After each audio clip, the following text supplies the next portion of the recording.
মূর্তি তোমায় পূজা করে সন্তান তোমারি, বন্ধন মুক্ত হব আমি তোমার ভজনায়, দুর্গ প্রাকার চূর্ণ হবে তোমার ভজনায়।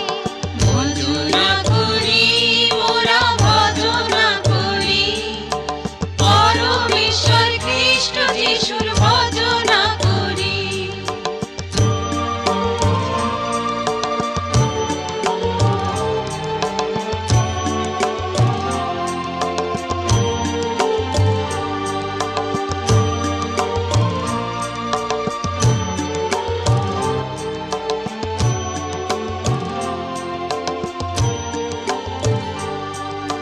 রোগ শোক দূর হয় তোমার ভজনায়, মাটির পাত্র ভাঙবে তারা জ্বলবে প্রেমাগুন, শিষ্যবর্গ